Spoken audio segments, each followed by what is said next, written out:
The dawn of medieval cat life. Close your eyes and let yourself drift back through the centuries. We're traveling to a time when great stone castles rose from misty hillsides, when monks copied manuscripts by candlelight, and when the Roman Empire's mighty grip on Europe was slowly loosening. This is the beginning of the medieval period, roughly 500 CE, and for cats, everything was about to change in ways both wonderful and terrible. The cats we encounter at the dawn of the Middle Ages were not so different from the Roman working cats that had preceded them. They still prowled the granaries and markets, still earned their keep by hunting the endless hordes of mice and rats that plagued every human settlement. But the world around them was transforming in profound ways that would reshape their relationship with humanity for the next 1,000 years. As Roman authority crumbled across Western Europe, the elaborate trade networks that had spread cats throughout the empire began to fragment. The great stone roads that had connected distant provinces fell into disrepair. The merchant ships that had carried cats as essential crew members made fewer voyages. The urban centers where cats had thrived as working animals saw their populations decline as people fled to the countryside, seeking safety from invasions and political chaos.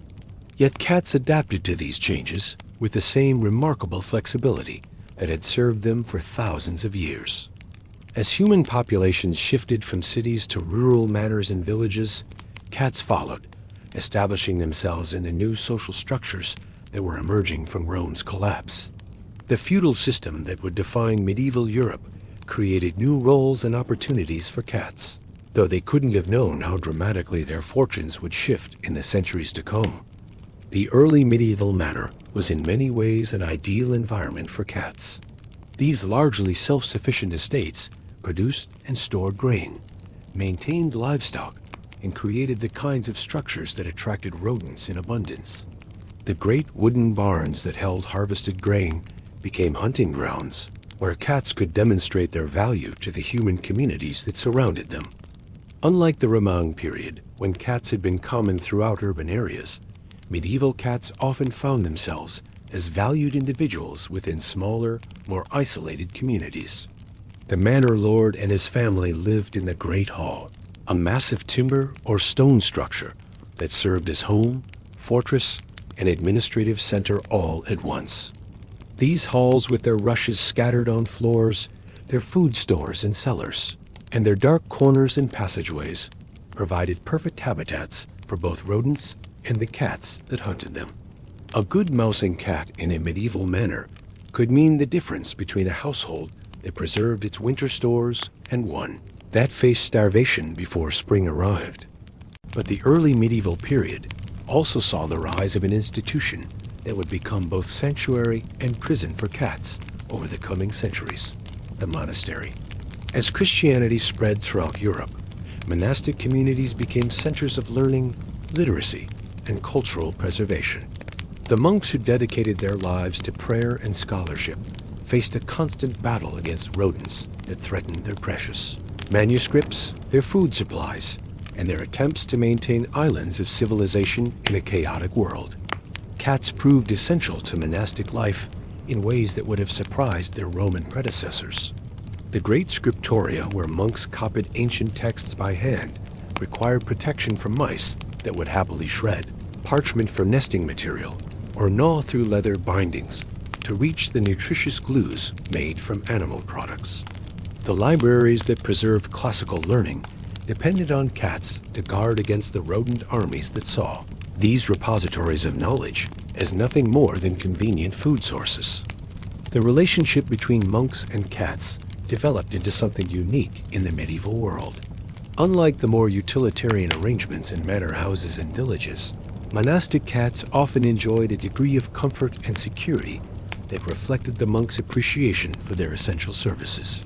Some monasteries maintained formal feeding schedules for their cats, provided shelters for nursing mothers and kittens, and even kept records of particularly effective mousers whose bloodlines were carefully maintained. One remarkable document that survives from this early period is a margin note written by an Irish monk in the 9th century. While copying a Latin grammar text, the monk composed a short poem about his cat, Pangur Ban, comparing the cat's hunting of mice to his own hunting of meaning in difficult texts. The poem reveals a relationship between monk and cat that went beyond mere utility, showing genuine affection and companionship that transcended the practical arrangements that typically defined human-animal partnerships in the medieval world. The geography of early medieval Europe created distinct regional populations of cats that began developing unique characteristics. In the cold northern regions of Scandinavia and the British Isles, cats developed thicker coats and more robust builds to survive harsh winters. The Vikings who raided and settled throughout northern Europe brought cats aboard their longships, spreading northern cat populations along their trade routes and conquest paths. Archaeological excavations of Viking settlements reveal cat bones alongside human remains, ship's equipment, and household goods, suggesting that these seafaring warriors valued cats as essential crew members, much as the Romans had done before them. The cats that accompanied Viking explorers to Iceland, Greenland, and potentially even North America represented some of the most adaptable and hardy felines in history, capable of surviving conditions that would have killed their Mediterranean cousins. In southern Europe, where the climate remained warmer and the Roman cultural legacy stronger, cats retained more of the characteristics their ancestors had developed during the classical period. Spanish and Italian cats tended to be smaller and more lightly built than their northern cousins, with shorter coats better suited to Mediterranean heat. The Islamic conquest of Spain and parts of southern Europe introduced new cat populations from North Africa and the Middle East, creating genetic mixing that would influence European cat populations for centuries. The early medieval diet of cats reflected the agricultural rhythms and limitations of the time. Unlike their Roman predecessors, who might have enjoyed scraps from elaborate banquets or specialized feeding in wealthy households, medieval cats subsisted primarily on their hunting prowess, supplemented by whatever scraps human communities could spare. The seasonal nature of medieval agriculture meant that cats faced lean winters when rodent populations declined and food was scarce, followed by abundant summers when grain harvests attracted mice and rats in numbers that could support healthy cat populations. This seasonal variation created selection pressures that favored cats with efficient metabolisms and the ability to store fat during times of plenty. The cats that survived medieval winters were those that could make the most of limited food resources, hunt effectively even when prey was scarce, and maintain their body condition through months of hardship.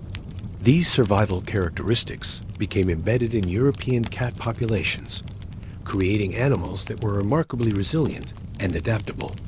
The social structures of cats during the early medieval period reflected the isolated, small-scale nature of human communities. Unlike the large urban populations of feral and semi-feral cats that had characterized Roman cities, medieval cats typically lived in smaller groups associated with specific human settlements. A manor might support a handful of cats, a village perhaps a dozen, and only the largest towns hosted cat populations that numbered in the scores rather than the hundreds. These smaller populations meant that individual cats were more likely to be known to the humans who shared their environment. A particularly effective mouser might be recognized and valued by an entire village community. A cat that produced strong, healthy kittens could see its offspring distributed to neighboring farms and settlements, creating family lineages that were tracked through local memory, if not formal records. The early medieval period also saw the beginning of regional folklore about cats that would grow and evolve throughout the Middle Ages. In Celtic regions, cats became associated with the fairy folk and the spirit world, creatures that walked between human civilization and the wild unknown. Germanic traditions sometimes portrayed cats as companions to witches and magic users, an association that would have terrible consequences in later centuries. Mediterranean cultures retained some memory of the ancient Egyptian veneration of cats, though this was gradually overlaid with Christian interpretations and local traditions. The legal status of cats in early medieval Europe was ambiguous and varied greatly by region and circumstance. In some areas, cats were considered property and protected by laws governing theft and damage. In others, they were viewed as wild animals, even when living in close association with humans, giving them a liminal status that reflected their semi-domesticated nature. Some early medieval law codes specified penalties for killing or injuring cats, particularly in regions where Welsh law held sway. The famous Welsh laws of Hywel Dda, codified in the 10th century, provide fascinating insight into how one medieval society valued cats. These laws specified the worth of a cat based on its working abilities. A kitten was worth 1 penny until it opened its eyes, 2 pence until it caught its first mouse, and 4 pence thereafter. A mature working cat was valued at the same price as a lamb or a kid goat, reflecting the practical importance of effective rodent control in agricultural societies. The laws also specified the qualities required of a good cat. It should be able to see, hear, kill mice, have its claws intact, and if female, should be able to raise kittens properly. If a cat failed in these duties, the buyer could receive partial refund based on which capabilities were lacking. These remarkably specific legal provisions reveal a society that understood cats as working partners with clear responsibilities and expected capabilities. As Christianity consolidated its influence throughout Europe, the early medieval church's attitude toward cats was generally pragmatic rather than hostile. Monks valued cats for protecting manuscripts and food stores. Rural priests appreciated the cats that kept their small churches and residences free of vermin. The theological questions that would later make cats objects of suspicion had not yet fully developed, and the average Christian in the year 800 saw cats as useful creatures deserving of fair treatment. Some early Christian writers even used cats as positive examples in their teachings. The industrious cat that hunted mice without supervision became a metaphor for the self-directed spiritual discipline that monks were meant to cultivate. The cat as cleanliness and fastidious grooming habits were sometimes contrasted favorably with the slovenliness of those who neglected their spiritual hygiene. These positive associations would not survive the theological developments of the later medieval period, but they reflect a time when cats and Christianity coexisted without the conflict that would later emerge. The agricultural innovations of the early medieval period had significant impacts on cat populations. The development of the heavy plow allowed farmers to cultivate heavier soils, expanding agricultural production into new regions. This expansion created new grain stores and new rodent problems, which in turn created opportunities for cat populations to grow. The three-field crop rotation system that gradually spread throughout northern Europe increased agricultural productivity, creating larger food surpluses that needed protection from pests. The network of watermills and windmills that began appearing across the medieval landscape created new structures that attracted rodents and required feline protection. The grain stored at mills awaiting processing represented concentrated food sources that mice and rats could devastate if left unprotected. Millers became some of the most reliable employers of cats, maintaining populations that were valued for their economic importance as much as for any companionship they might provide. The early medieval climate was generally favorable for both agriculture and cat populations. The period from roughly 800 to 1300 is sometimes called the medieval warm period, when temperatures across Europe were notably warmer than they had been in previous centuries. This warming trend extended the growing season, increased agricultural productivity, and made winter survival easier for both humans and their animal partners. Cats thrived in this climate, with improved food security supporting healthy populations that could recover quickly from setbacks. The Viking Age brought dramatic changes to cat populations in northern Europe and beyond. Norse traders and raiders carried cats throughout their far-flung network of settlements, from the British Isles to Russia, from Iceland to the Mediterranean. The cats that accompanied these voyages had to be tough, adaptable, and capable of surviving long sea journeys in open boats. The Viking longship cat became a recognized type, valued for its hardiness and its ability to keep ship stores free of rats. Archaeological evidence from Viking Age sites reveals cats buried with honors typically reserved for valuable possessions or beloved companions. A 9th century burial in Denmark included a cat interred with its human owner, suggesting a relationship that went beyond mere utility. The elaborate nature of some of these burials indicates that Vikings valued their cats not just as working animals, but as genuine partners worthy of respect and remembrance. The Christianization of Scandinavia brought Viking cat populations into contact with the broader European feline world. The monasteries established throughout formerly pagan lands became centers for cat populations that merged Norse stock with cats brought by Christian missionaries from southern Europe. This genetic mixing created robust cat populations particularly well suited to the challenging northern climate. Trade networks that developed during the early medieval period facilitated cat movement throughout Europe and beyond.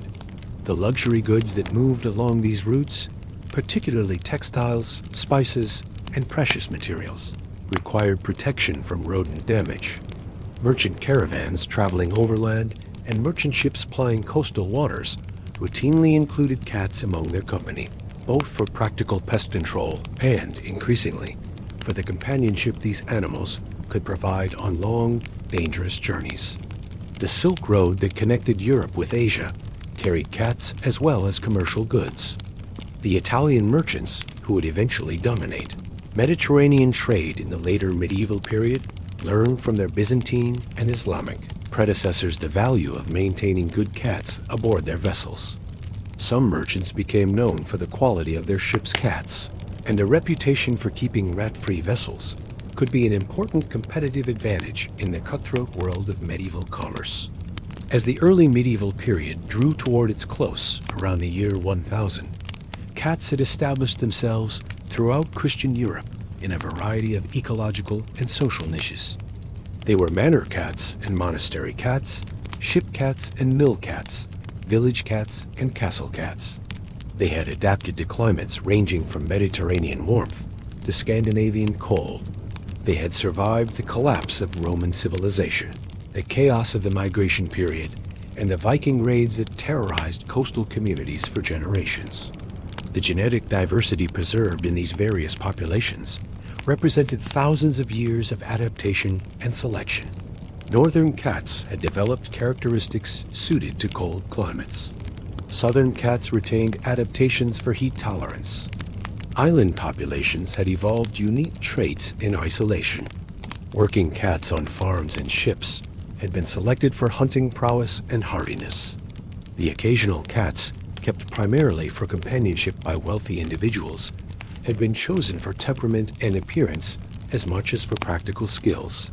The stage was now set for the high medieval period, when European civilization would reach new heights of cultural, economic, and political achievement. Cats would participate in this flourishing, finding new opportunities in the growing cities, expanding trade networks, and increasingly sophisticated agricultural systems of the 12th and 13th centuries. But this golden age for both humans and cats would not last. Already, theological currents were beginning to shift in ways that would have profound implications for the human-cat relationship. The seeds of suspicion had been planted. The association between cats and the pre-Christian traditions that the Church sought to eradicate was beginning to take root in clerical thinking. The independence that made cats such effective working partners was starting to be reinterpreted as evidence of spiritual rebellion. The nocturnal habits that allowed cats to hunt effectively in darkness were being viewed with growing unease by churchmen who associated night with evil and danger. But these concerns remained muted during the early medieval period, overshadowed by the practical value cats provided and the general pragmatism that characterized early medieval Christianity. The transformation of cats from valued partners to suspected enemies would take centuries to unfold, and it would arise from complex theological, social, and cultural developments that no one could have predicted as the year 1000 approached. For now, cats continued their ancient work, hunting mice in granaries and monasteries, accompanying merchants on their travels, and providing companionship to humans who appreciated their unique combination of independence and affection. They were living links to the Roman past, survivors of the chaotic centuries that had followed Rome's fall, and partners in the agricultural civilization that was slowly bringing order and prosperity to a continent that had known too much chaos for too long. The medieval world was taking shape, with its castles and cathedrals, its knights and monks, its elaborate hierarchies, and its growing cities. Cats were finding their place in this emerging civilization, adapting as they had always adapted, surviving as they had always survived. They could not know that the greatest test of their partnership with humanity still lay ahead, that within a few centuries, they would face persecution that would dwarf anything their ancestors had endured. But that dark chapter was still in the future. For now, as the first millennium of the Christian era came to a close, cats could rest in their barns and monasteries, their ships and manor houses, secure in the ancient partnership that had served both species well for more than 5,000 years. The medieval world was their world too, and they had earned their place in it through countless. Mice caught countless granaries protected and countless nights of patient hunting that kept human civilization safe from the small creatures that threatened its foundations. Chapter 2. The High Medieval Period and Urban Cat Life. Let yourself drift deeper into the past now, into the 12th and 13th centuries, when Europe was experiencing a renaissance of culture, commerce, and urban growth. This was the High Medieval Period, an age of cathedral building and university founding, of crusades and trade fairs, of growing cities that would create entirely new worlds for cats to inhabit. The transformation of Europe from a primarily rural society to one increasingly shaped by urban centers would profoundly affect the lives of cats and their relationships with humans. The cities of the High Medieval Period were unlike anything cats had experienced since Roman times. London, Paris, Venice, Florence, Cologne, these weren't the planned urban centers of the classical world, with their paved streets and sophisticated infrastructure.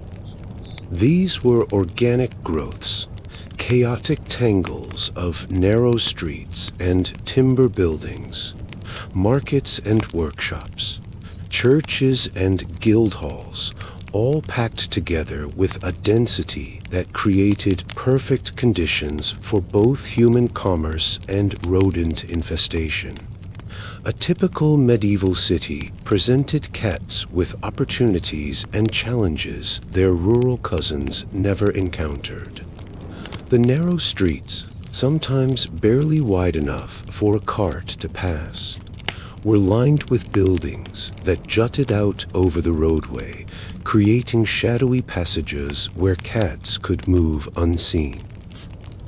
The ground floors of these structures typically housed shops or workshops, while families lived in the cramped quarters above. The constant flow of food, goods, and waste through these urban labyrinths attracted mice and rats in numbers that required constant feline vigilance. The market districts of medieval cities became prime hunting grounds for urban cat populations.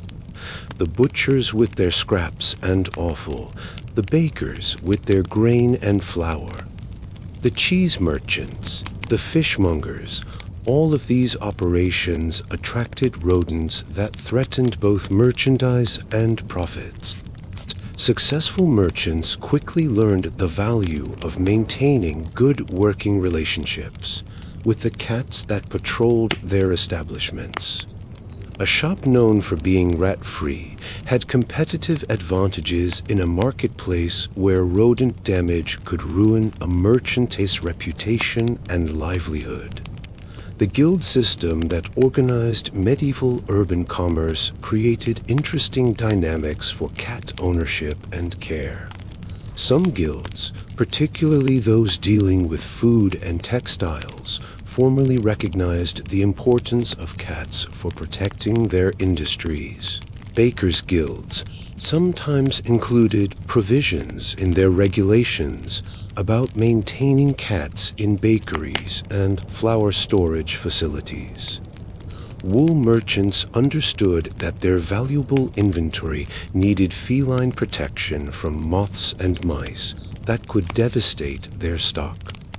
The vertical architecture of medieval cities created three-dimensional hunting grounds that cats navigated with remarkable skill.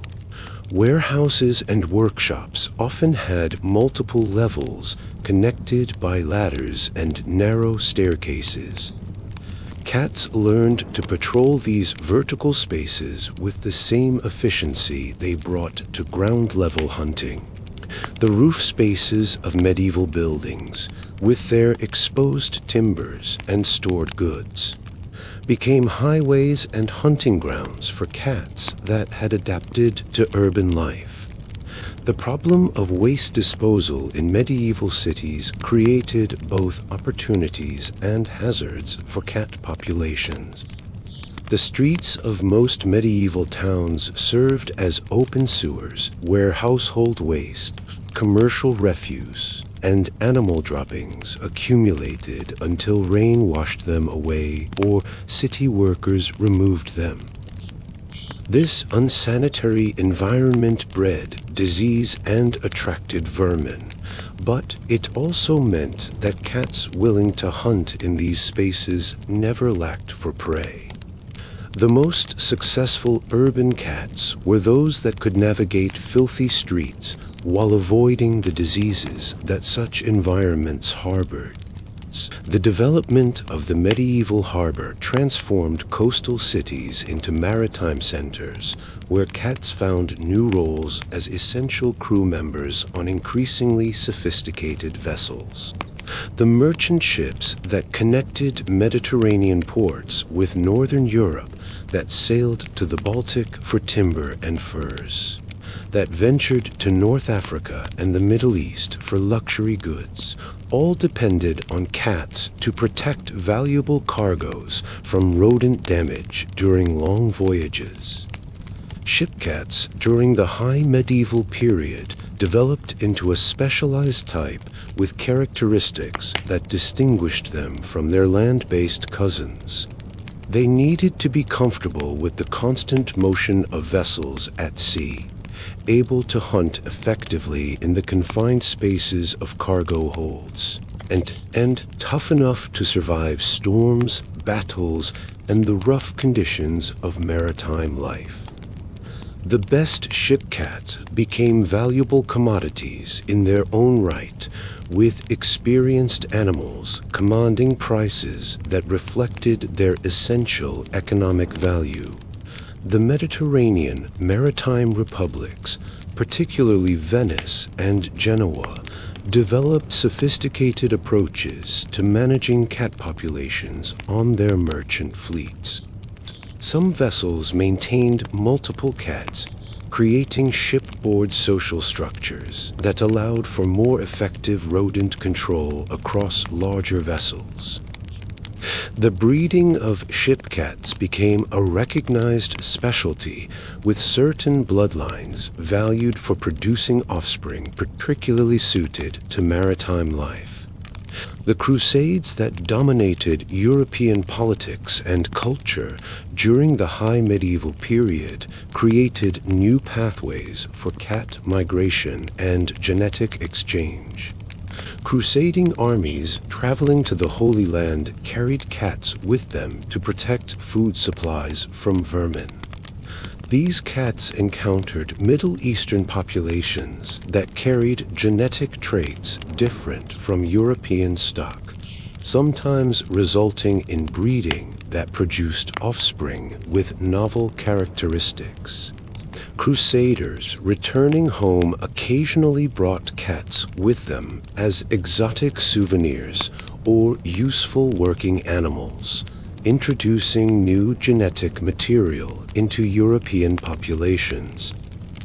The establishment of Crusader kingdoms in the Levant created permanent European settlements. In regions where cats had maintained unbroken populations since ancient times. The genetic mixing that occurred in these contact zones between European and Middle Eastern cats created opportunities for traits to spread between populations that had been isolated for centuries. Some historians speculate that certain coat colors and patterns that appeared in European cats during the late medieval period might have originated from Crusaderia genetic exchanges. The university towns that emerged during the high medieval period created unique environments for cat populations. Oxford, Paris, Bologna, Salamanca.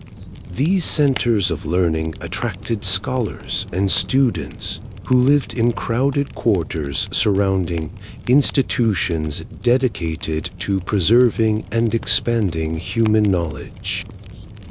The libraries and studies, the dormitories and refectories, all required protection from the rodents that threatened books, food supplies, and the papyrus or parchment documents that represented years of scholarly labor. University cats developed reputations for intellectual discernment, showing preferences for libraries and studies over other urban spaces. Whether this reflected actual preferences or simply the fact that scholars were more likely to write about cats they encountered in academic settings is debatable. Regardless, the association between cats and learning that had begun in monasteries continued and expanded in university environments, creating cultural connections that would influence how educated Europeans viewed cats. The emerging middle class of the high medieval period had resources to devote to cat care that went beyond simple tolerance of working animals. Merchant families living above their shops, successful craftsmen in their guild-controlled workshops, and professional men like physicians and lawyers began keeping cats not just for rodent control, but for companionship and as symbols of domestic comfort. This shift represented the beginning of a transformation in the human-cat relationship that would become more pronounced in later centuries.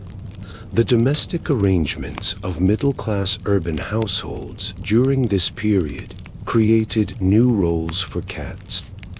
The sola or private family quarters, where merchants and their families spent their evening hours, provided comfortable environments where cats could transition from pure working animals to companions.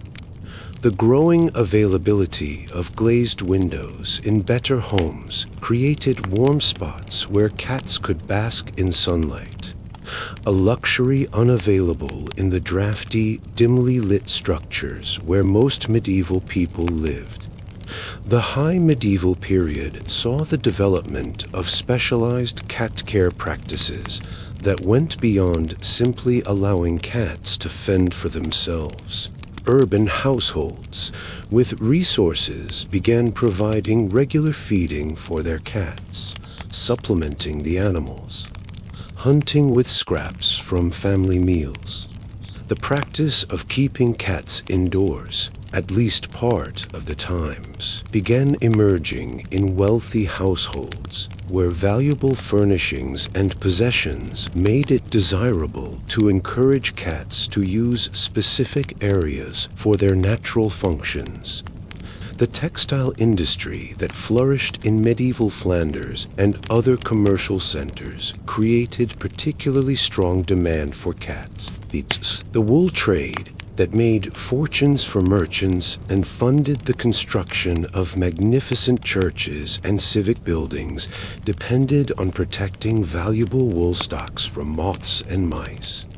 The weaving workshops where raw wool was transformed into finished cloth required constant vigilance against pests that could ruin months of work in a single night.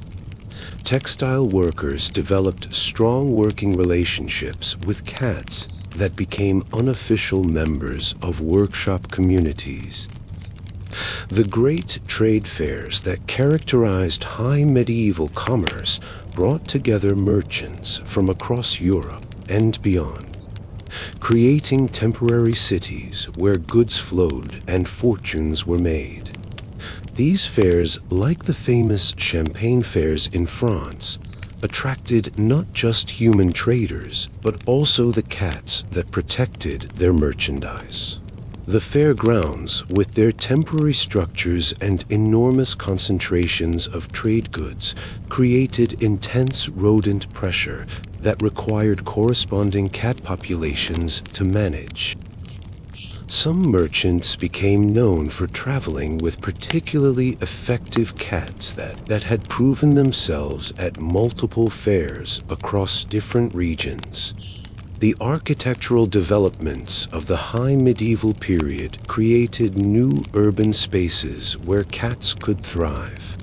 The great Gothic cathedrals that were rising in major cities throughout Europe included complex roofing structures, hidden passageways, and numerous nooks and crannies where cats could establish territories. Cathedral precincts often included cloisters, tavern houses, and other buildings that required protection from vermin, making cats essential members of cathedral communities. The cathedral cats of the high medieval period developed into distinct populations adapted to these unique environments. They learned to navigate the complex vertical spaces of Gothic architecture, to hunt among the flying buttresses and gargoyles, and to avoid disturbing the liturgical rhythms of cathedral life.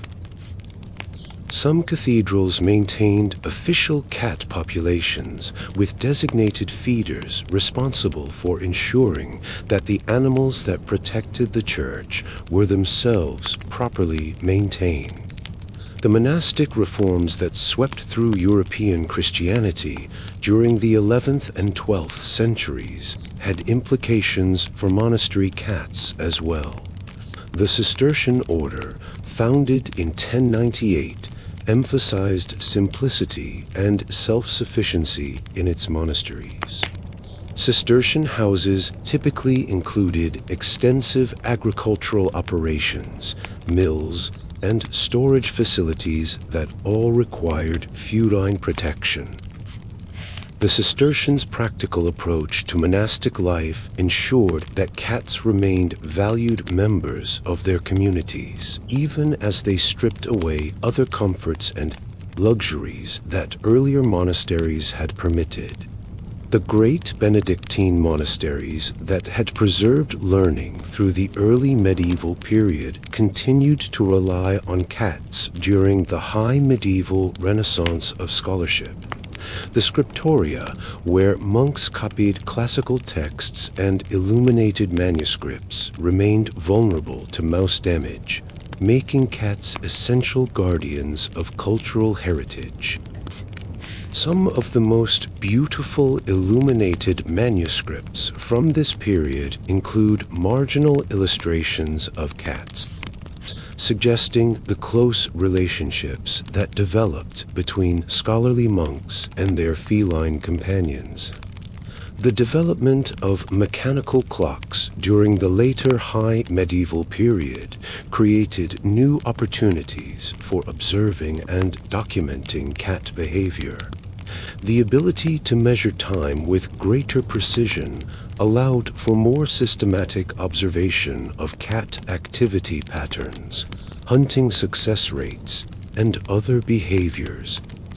While medieval Europeans didn't conduct scientific studies in any modern sense, the improved timekeeping technology enabled more careful attention to the rhythms of cat life.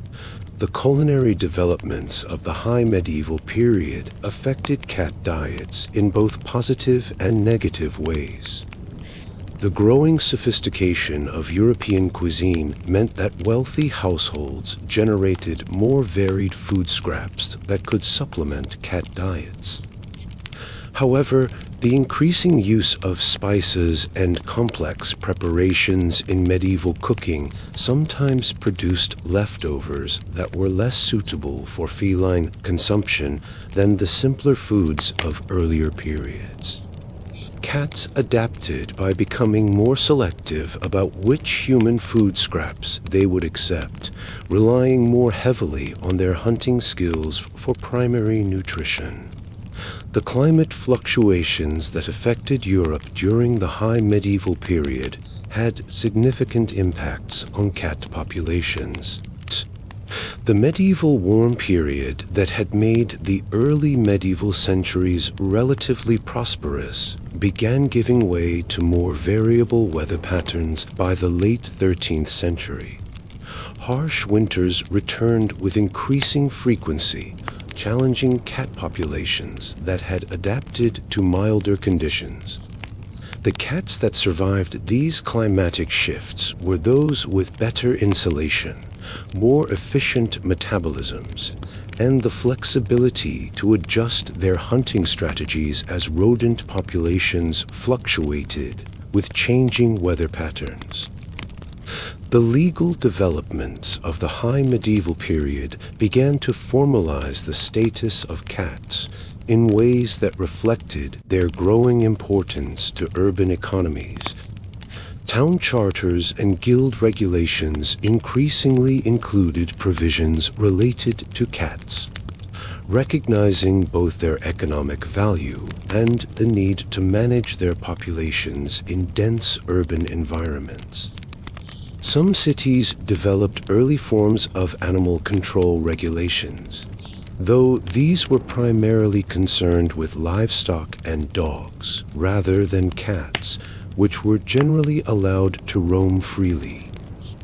The penalties for killing or injuring another person's cat became more standardized during this period, reflecting growing recognition of cats as valuable property. Court records from various European cities document cases involving cat theft, injury, or death, showing that medieval people were willing to use legal systems to protect their interests in these animals. The amounts awarded in such cases varied based on the working ability and reputation of the specific cats involved, with particularly effective Mausers commanding higher valuations. The emerging veterinary knowledge of the high medieval period began to include specific treatments for cat ailments.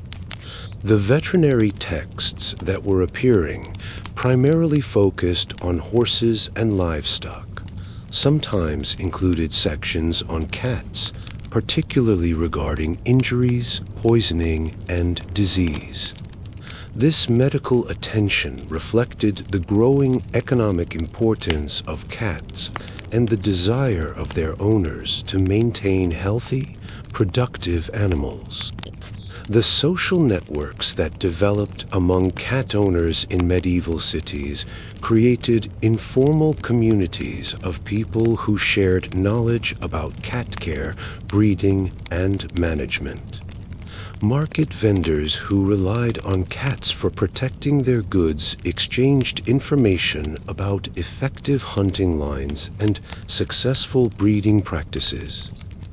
Monastery scribes corresponded with colleagues at other houses about the cats that protected their libraries. Ship captains trading in the same ports discussed the merits of different maritime cat bloodlines.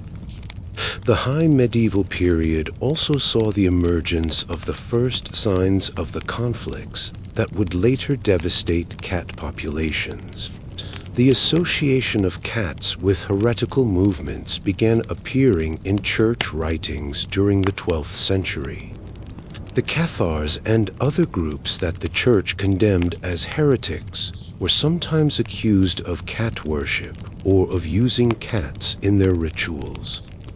These accusations were almost certainly false, but they established dangerous precedents that would be exploited in later centuries.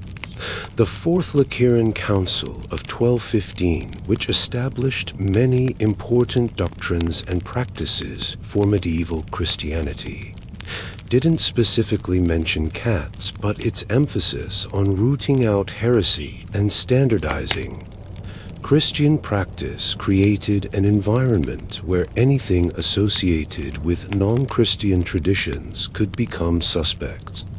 The cats that had been linked to pre-Christian Celtic and Germanic traditions now faced growing suspicion from church authorities concerned about pagan survival.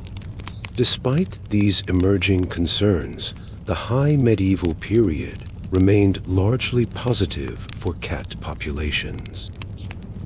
The economic prosperity, urban growth, and expanding trade of the 12th and 13th centuries created unprecedented opportunities for cats to demonstrate their value.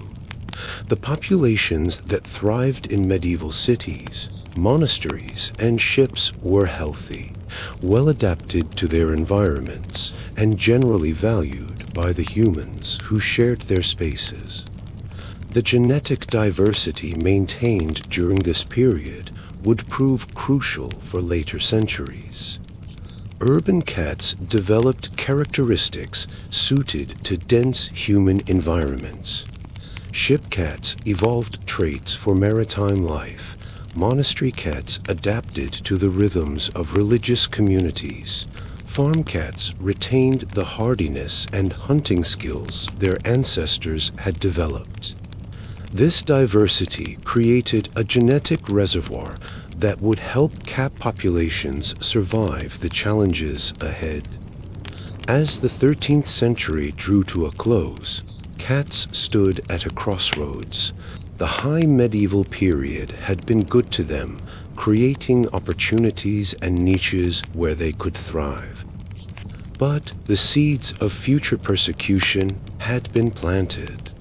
The theological developments that would eventually turn cats into symbols of evil were beginning to take root in church thinking. The social anxieties that would fuel witch trials were accumulating in European culture. The Golden Age was ending, though the cats dozing in bakeries and monasteries, ships and castles couldn't know it. The next centuries would bring trials that would test their partnership with humanity in ways that hadn't been seen since the species first came together in ancient grain stores. But cats had survived everything history had thrown at them so far. Their adaptability, their resilience, and their essential value to human civilization would be tested again, in trials that would make their previous challenges seem mild by comparison. Chapter 3. The Darkening. Persecution and Superstition drift now into darker times, into the late 13th and 14th centuries, when the prosperity and confidence of the high medieval period began to crack. The weather was turning colder and more unpredictable. Harvests were failing with increasing frequency. Social tensions were mounting as the feudal order that had structured medieval life for centuries started showing its limitations. And in this atmosphere of anxiety and fear, cats would find themselves transformed from valued partners into suspected enemies. The change didn't happen all at once. There was no single moment when European society turned against cats. Rather, it was a gradual accumulation of suspicions, accusations, and theological arguments that slowly poisoned the relationship between humans and their feline companions. The seeds planted during the high medieval period were beginning to sprout, and what grew from them would cast long shadows over the next several centuries. The theological foundations for persecuting cats were being laid by church scholars who were developing increasingly sophisticated arguments about the nature of evil, heresy, and demonic influence. The scholastic revolution that had transformed medieval philosophy and theology created frameworks for analyzing and categorizing spiritual dangers. Within these frameworks, cats began appearing with disturbing frequency as symbols or even agents of Satan. The association of cats with nocturnal activity became particularly problematic as medieval Christianity increasingly identified night with spiritual danger. Cats hunted primarily at dawn and dusk, and their excellent night vision allowed them to move confidently through darkness that frightened humans. This ability to thrive in darkness, which had made cats such effective mousers, was reinterpreted as evidence of unholy nature. Creatures that were comfortable in the realm of night must, some theologians argued, have some affinity with the Prince of Darkness himself. The independence that had always characterized cats became another source of suspicion. Medieval Christianity emphasized obedience, hierarchy, and submission to proper authority. Dogs, which demonstrated clear subordination to human masters, fit comfortably within this worldview. Cats, which maintained their autonomy even while living alongside humans, troubled thinkers who viewed independence as potentially rebellious. A creature that wouldn't submit to human authority might also resist divine authority, or so the argument went. The physical characteristics of cats were re-examined through increasingly hostile lenses. Their glowing eyes, caused by the tapetum lucidum that enhanced their night vision, were interpreted as signs of demonic possession or evil intent. Their silent movement, which made them such effective hunters, was seen as evidence of sneakiness and untrustworthiness. Their retractable claws were compared to hidden sins or concealed weapons. Every aspect of feline biology that had made cats successful predators was being transformed into evidence of their evil nature. Pope Gregory IX's papal bull Vox in Rama, issued in 1233, represented a watershed moment in the persecution of cats. While the document primarily addressed heresy in general, its descriptions of satanic worship included details about cats being used in diabolical rituals. The bull described black cats in particular as manifestations of the devil himself, capable of corrupting good Christians and drawing them into heretical practices. This official church document gave theological legitimacy to fears and suspicions that had been building for decades. The impact of Vox in Rama extended far beyond its immediate context. Local church authorities used it to justify investigations into cat ownership, particularly when such ownership was associated with other suspicious behaviors. Women who lived alone with cats, people who showed unusual affection for their animals, anyone who seemed to value cats beyond their practical utility, all could find themselves under suspicion of heresy or witchcraft. The Inquisition, established to root out heresy from Christian lands, occasionally turned its attention to cats and their owners. While cats were never the primary focus of inquisitorial investigations, they could serve as supporting evidence in cases where other suspicions existed. The presence of cats in a home being investigated for heresy might be noted as an additional sign of corruption. People accused of heretical beliefs might face additional charges if they owned or showed affection for cats. The persecution took various forms across different regions of Europe. In some areas, organized cat killings became part of religious festivals and celebrations. These events transformed the destruction of cats into community rituals that served multiple purposes. They demonstrated Christian devotion, provided entertainment for populations with limited recreational options, and reinforced social bonds through shared participation in violence against the common enemy. The practice of throwing cats from church towers during festivals became particularly widespread in parts of France and the Low Countries. The town of Ypres became notorious for its annual cat-throwing festival, where cats were hurled from the Cloth Hall Tower during the Lenten celebration. These events were attended by large crowds who viewed the spectacle as both religious observance and community entertainment. The cats that survived the fall were often chased down and killed by the crowds.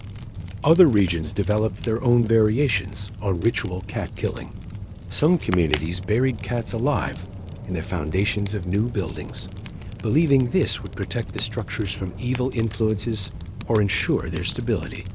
Cats were burned in bonfires during Midsummer Eve celebrations, their deaths serving as symbolic purification of the community. In some areas, cats were sealed into barrels and set alight, and rolled down hills while crowds cheered.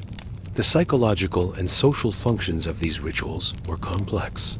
They provided outlets for community anxieties and frustrations during periods of increasing hardship. They reinforced religious identity by demonstrating rejection of anything associated with paganism or heresy. They created shared experiences that bound communities together through collective participation in violence.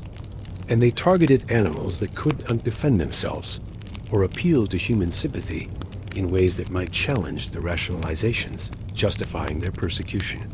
The association between cats and women, particularly unmarried or widowed women, became increasingly dangerous during this period. Medieval European society was deeply suspicious of women who existed outside traditional patriarchal structures.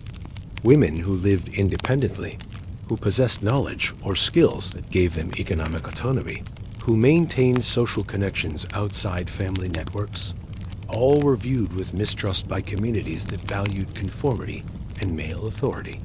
Cats were common companions for such women for entirely practical reasons. A woman living alone needed protection from rodents just as much as anyone else, and cats provided that protection without requiring the physical strength needed to manage larger animals. Cats were also companionship that demanded less resources than dogs or livestock, making them suitable for women with limited means. But these practical considerations were overshadowed by increasingly sinister interpretations of the woman-cat relationship. The concept of the familiar spirit, an animal that served as a witch's companion and assistant in magical workings, became central to European witch beliefs during the late medieval period. Cats were frequently identified as familiars, supposedly given to witches by the devil to help them carry out evil deeds. This belief transformed innocent cat ownership into evidence of satanic pact, making any woman with a cat potentially suspect. The witch trial mania that would peak in the 16th and 17th centuries had its roots in the theological and social developments of the 14th century. The first major witch trials took place during this period, establishing patterns and precedents that would be followed for centuries. Cats featured prominently in many of these early trials, with accused witches being questioned about their relationships with cats, whether they had been given cats by demons, and what supernatural purposes the cats served. The testimony extracted from accused witches, often under torture, created elaborate mythologies about cats and their role in witchcraft. Cats were said to attend witches' sabbaths, to carry messages between witches and demons, to be capable of shape-shifting into human form to steal breath from sleeping infants, to curse crops and livestock, and to possess powers of prophecy and divination. None of these accusations had any basis in reality, but they became part of shared cultural knowledge that influenced how ordinary people viewed cats. The economic impacts of cat persecution were severe, though often unrecognized by the people implementing anti-cat policies. The systematic reduction of cat populations in many regions created ideal conditions for rodent population explosions. Without cats to control their numbers, mice and rats flourished, threatening grain stores, spreading disease, and causing economic damage that far exceeded any benefit derived from eliminating cats. The Black Death, which struck Europe beginning in 1347, found a population that had significantly reduced its most effective defense against plague-carrying rodents. Whether the cat persecution contributed meaningfully to the plague's severity remains debated among historians. The relationship between rat populations, flea populations, and plague transmission is complex, and many factors beyond cat numbers influence the pandemic's course. However, the timing is suggestive. Decades of cat persecution preceded the most devastating disease outbreak in European history. The plague itself created additional problems for cat populations. As communities sought scapegoats for the disaster that was killing a third or more of Europe's people, cats were sometimes blamed along with other targets like Jews, foreigners, and lepers. Some communities organized cat killings as attempts to propitiate divine anger or eliminate sources of corruption they believed had attracted God's punishment. These responses only made the rodent problem worse, though medieval people lacked the epidemiological understanding to recognize this connection. Not all of Europe participated equally in cat persecution. Regional variations in intensity and duration were significant. The British Isles, particularly rural areas where Celtic traditions remained strong, generally maintained better treatment of cats than continental Europe. In these regions, older beliefs about cats as positive or neutral creatures coexisted with Christian teachings, creating more ambiguous attitudes that didn't support systematic persecution. Eastern Europe, where church authority was sometimes weaker and folk tradition stronger, also saw less intense cat persecution than Western and Central Europe. The Orthodox churches of the East developed different theological approaches to animals and nature that didn't single out cats for special condemnation. Islamic regions, where cats had been favorably regarded since the Prophet Muhammad's time, maintained positive relationships with cats throughout the medieval period. Even within regions that officially supported cat persecution, individual responses varied dramatically. Some people quietly protected cats despite social pressure to destroy them. Farmers who understood the practical value of feline rodent control often maintained working cat populations while giving public lip service to anti-cat sentiment. Monastery cats frequently survived, even in regions where persecution was intense, protected by clergy who valued their services regardless of theological concerns. The survival strategies that cats developed during this period shaped their behavior in ways that persist in modern populations. Cats became more nocturnal, more secretive, and more wary of human contact, particularly in public spaces. They learned to avoid large gatherings of people and to seek shelter in hidden places during daylight hours. These adaptations helped them survive persecution by making them less visible targets, though they also reinforced the behaviors that had made them seem mysterious and threatening in the first place. The genetic consequences of medieval persecution created bottlenecks in some regional populations while leaving others relatively unaffected. Areas with intense persecution saw cat numbers decline dramatically, sometimes to the point where only the most adaptable individuals survived to reproduce. These surviving cats passed on traits that enhanced survival under hostile conditions, improved hiding ability, greater wariness, reduced vocalization, and other characteristics that helped them avoid human attention. The physical appearance of cats began shifting during this period in ways that may have reflected survival pressures. Black cats, which had been common throughout Europe, became less frequent in regions with intense persecution, as their distinctive appearance made them preferred targets. Cats with less distinctive coloring, particularly tabby patterns that provided better camouflage, may have had survival advantages. This selection pressure could have contributed to changes in the frequency of different coat colors in European cat populations. The folk beliefs and superstitions that developed during this period created a complex mythology around cats that mixed fear with grudging respect. Cats were said to have 9 lives, reflecting observations of their remarkable ability to survive falls and other accidents that would kill other animals. Black cats crossing one's path were believed to bring either good or bad luck, depending on the region and circumstances. Cats were thought to possess supernatural knowledge, to be able to predict weather, to serve as omens of coming events. These superstitions revealed deep ambivalence about cats, even among people who accepted the official view that cats were dangerous or evil. The very characteristics that made cats suspect, their independence, their mysterious behaviors, their unusual abilities, also made them seem powerful and worthy of wary respect. This ambivalence would persist throughout the persecution period, creating spaces where cats could survive despite official hostility. The literary and artistic representations of cats during the late medieval period reflected this complex mixture of fear and fascination. Bestiaries continued to include cats, though descriptions became increasingly negative compared to earlier texts. Illuminated manuscripts sometimes featured cats in marginal illustrations that depicted them in both positive and negative contexts. The literature of the period included tales where cats served as both helpers and hinderers, reflecting society's conflicted attitudes. The economic disruptions of the 14th century, including not just the plague, but also the Hundred Years' War, peasant rebellions, and commercial crises, created additional hardships for both humans and cats. The agricultural crisis caused by climate deterioration, overpopulation, and soil exhaustion meant that communities had fewer resources to support animal populations of any kind. Cats that had once been tolerated for their practical utility became viewed as competitors for scarce resources during lean years. The social changes accompanying these crises also affected cats.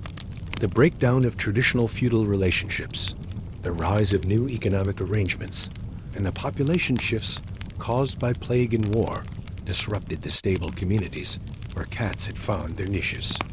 Urban populations fluctuated wildly as plague killed city dwellers and survivors fled to the countryside. Rural populations shifted as abandoned lands were reconsolidated or converted to pasture. These disruptions meant that cat populations had to adapt to constantly changing circumstances. Some monastery cat populations actually grew during this period, despite broader persecution trends. As faith communities sought to maintain their institutions through times of crisis, they recognized the continuing practical value of cats for protecting manuscripts, food supplies, and buildings from rodent damage. Monasteries became refuges where cats could survive and maintain healthy populations even when surrounding secular communities were eliminating their cat populations.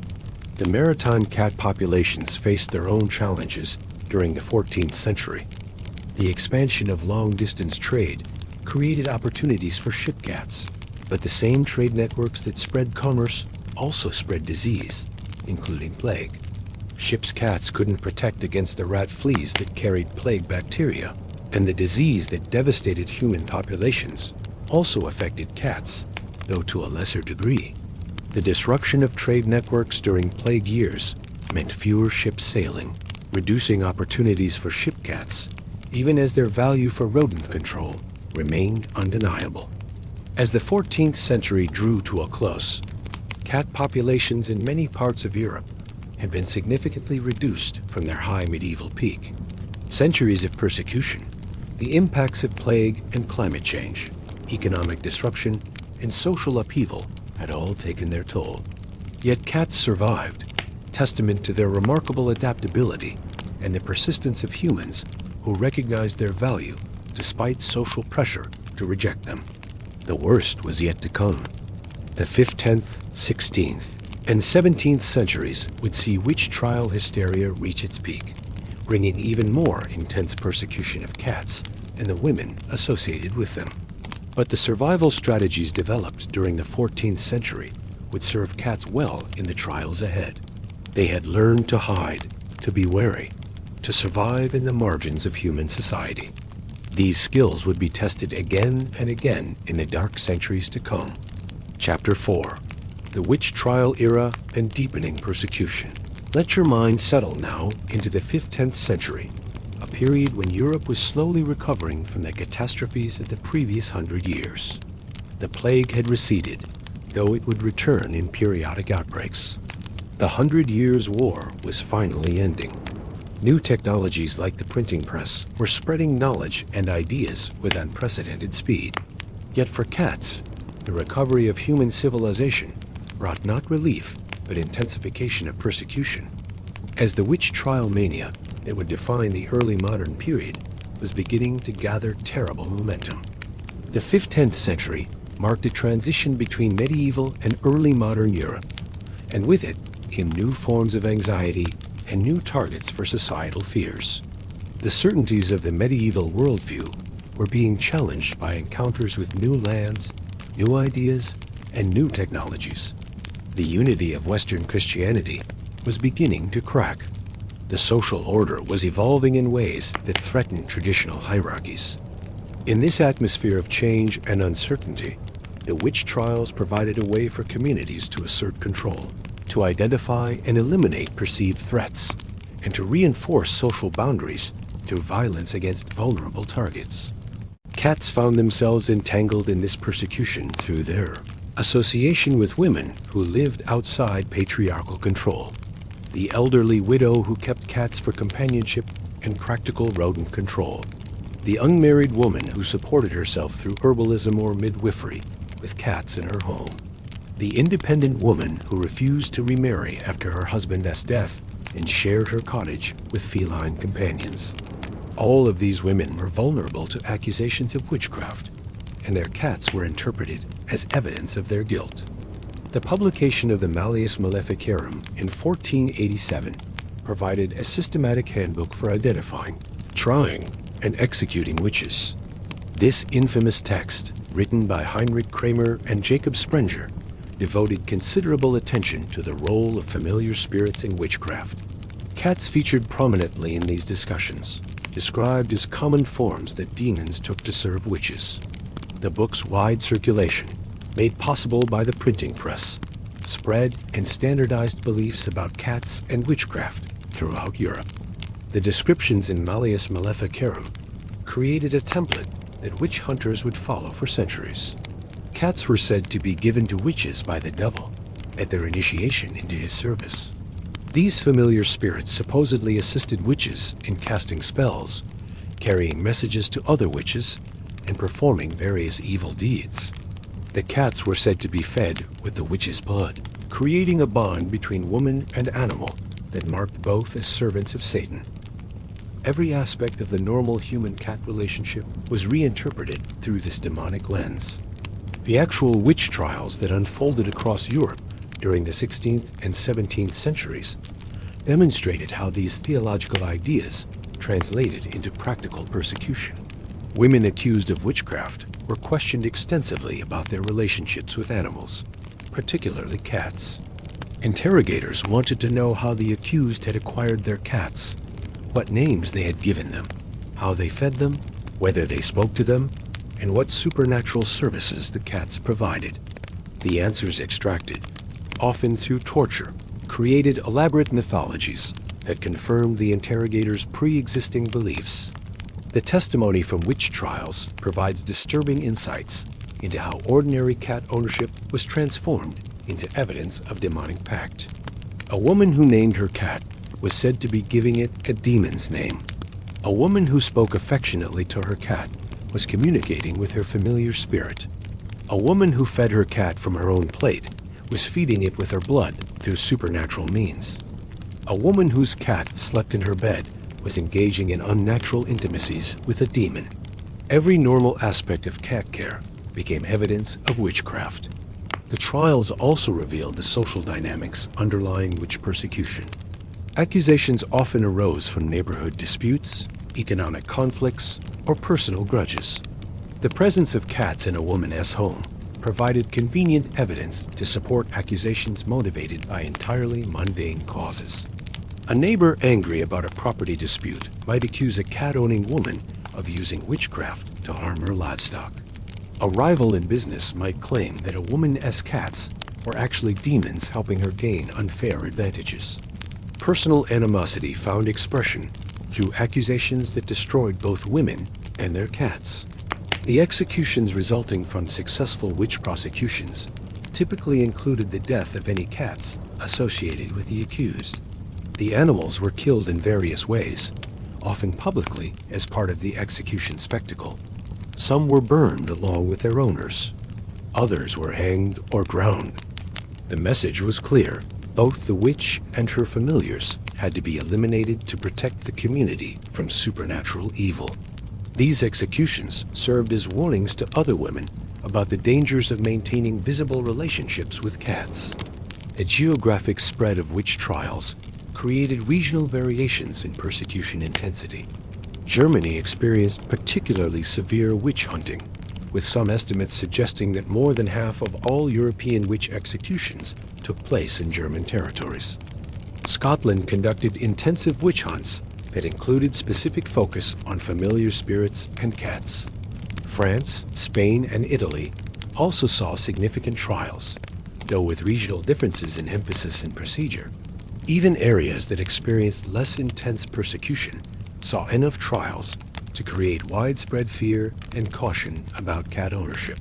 The Reformation and Counter-Reformation contributed to witch trial intensity by creating religious competition, where each side sought to prove its spiritual purity.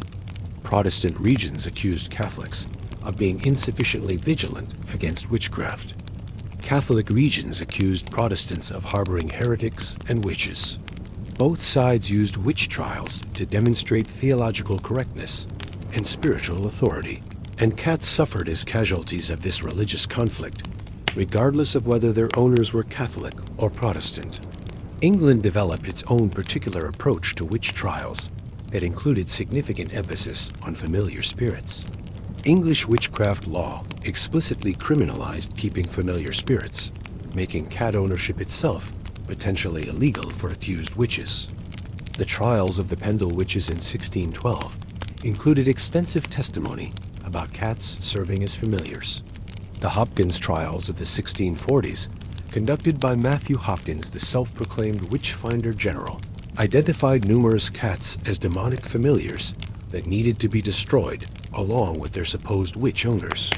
The documentation from English trials provides detailed descriptions of accused witches' cats that reveal how ordinary animals were transformed into evidence of supernatural evil.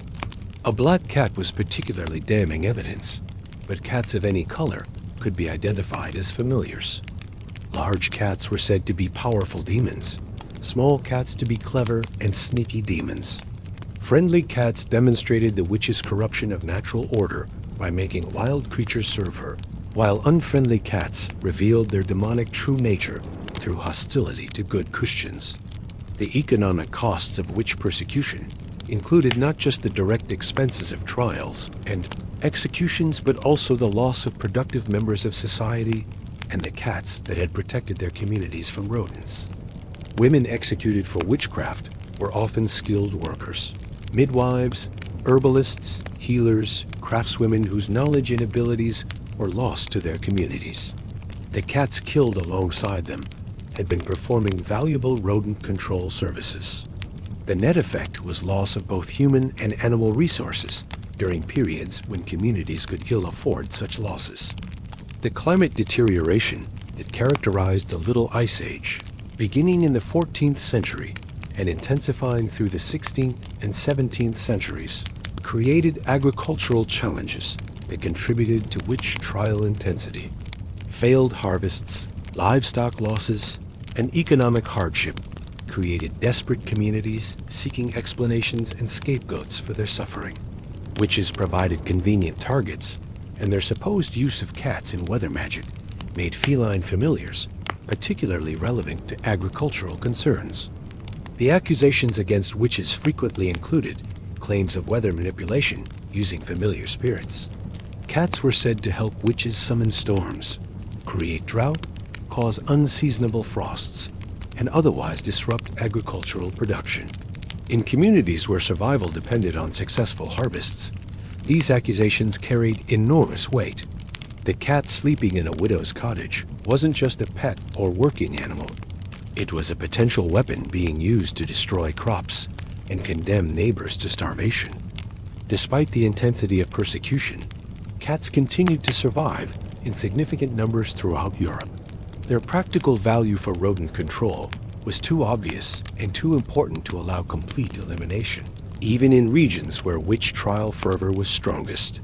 Farmers who understood that grain stores required feline protection maintained cat populations while being careful to avoid public displays of affection or attachment that might attract dangerous attention.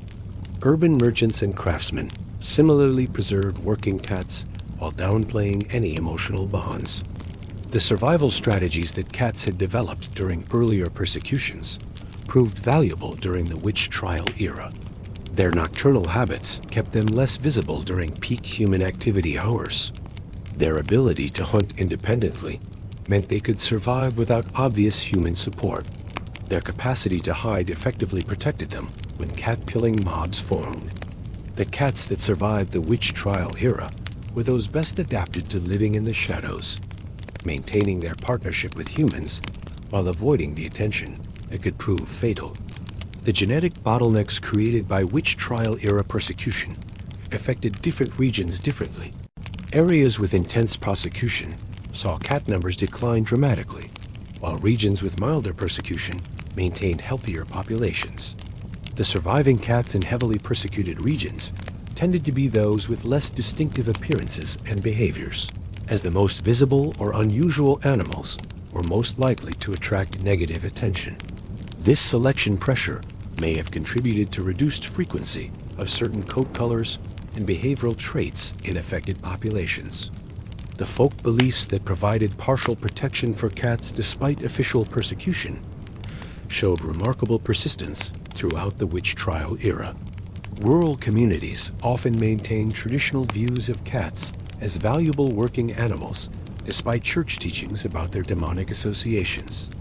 Sailors continued to value ship cats and even considered them good luck, directly contradicting the beliefs driving land-based persecution. These alternative belief systems created spaces where cats could survive and maintain their populations. The end of the witch trial era came gradually and unevenly across Europe. England's last major witch trial occurred in 1712, though isolated prosecutions continued into the 1720s. Scotland tried its last witch in 1727. France officially abandoned witch prosecution in 1682, though some regions continued informal persecution longer. Germany's witch trials declined after 1630, except in some regions where they persisted into the 1770s.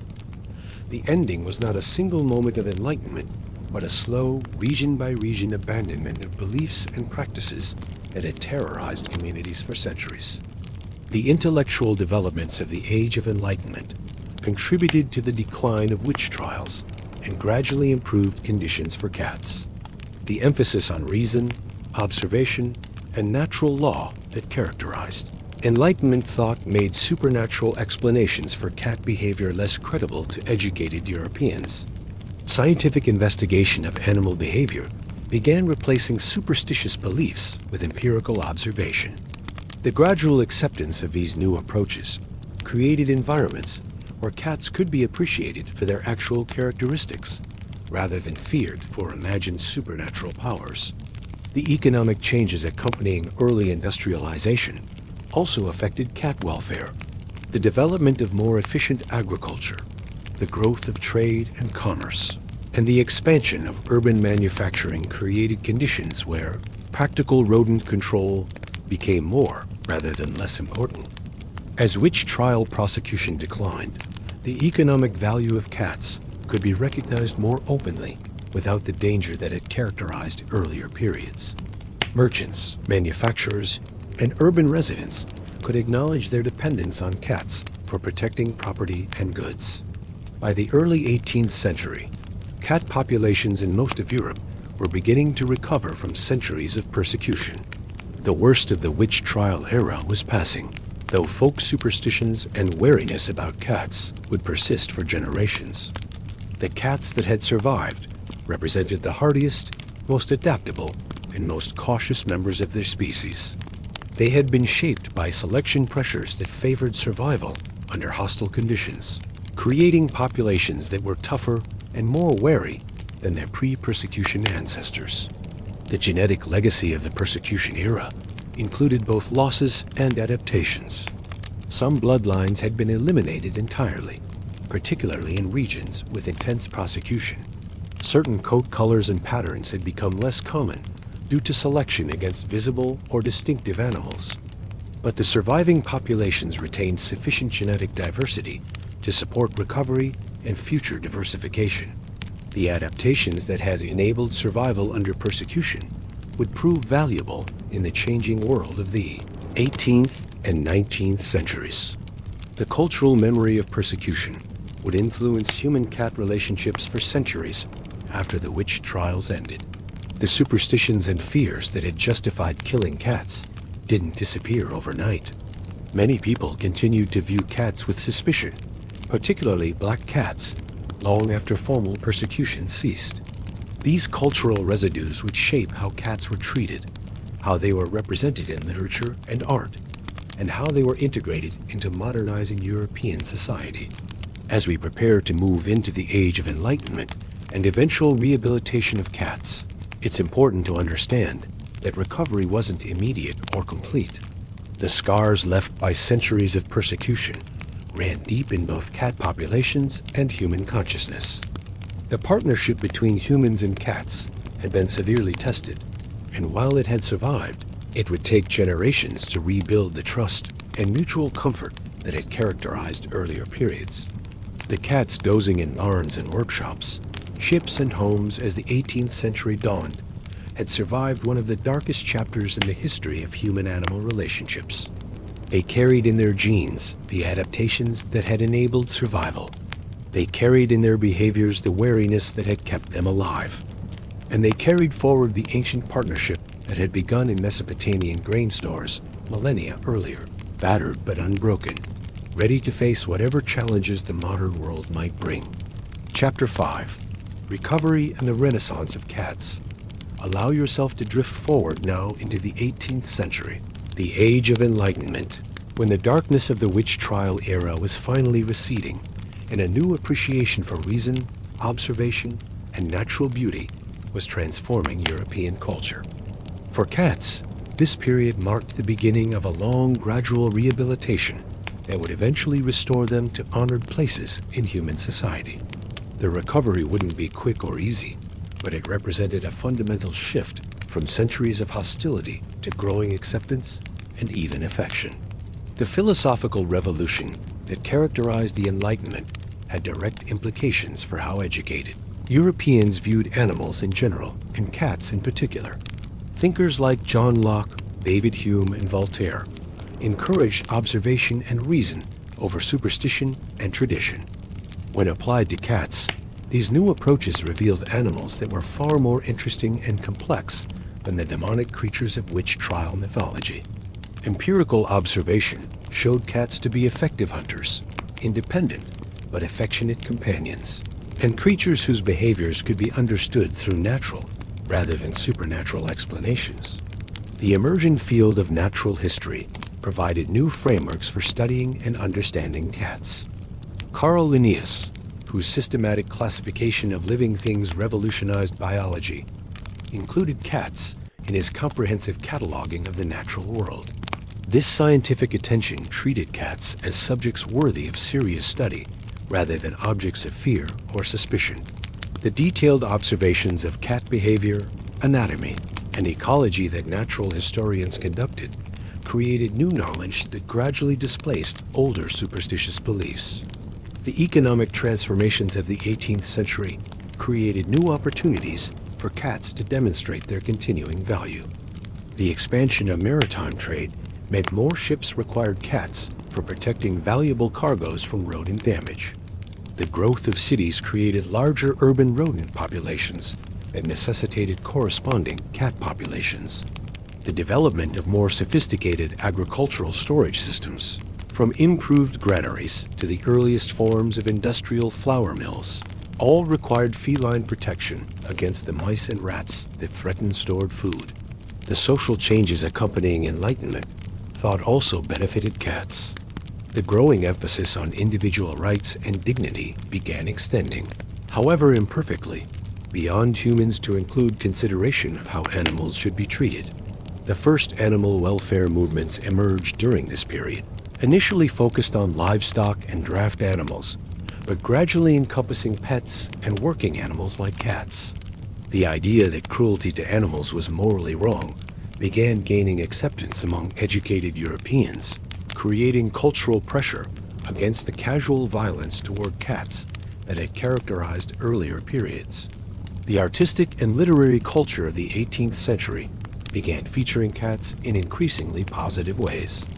Painters included cats in domestic scenes that celebrated family life and middle-class comfort.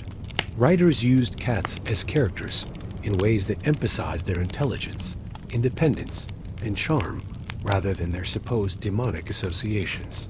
The French particularly embraced cats during this period, with artists and writers making them symbols of wit, elegance, and refined sensibility. The development of the modern pet industry began during the 18th century, creating economic incentives for better cat care. Urban shops began selling specialized cat foods, accessories, and services.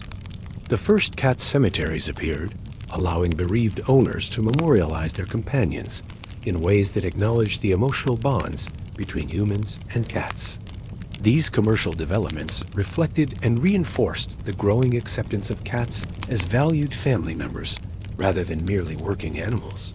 The middle class that expanded dramatically during the 18th century created new markets for cat companionship.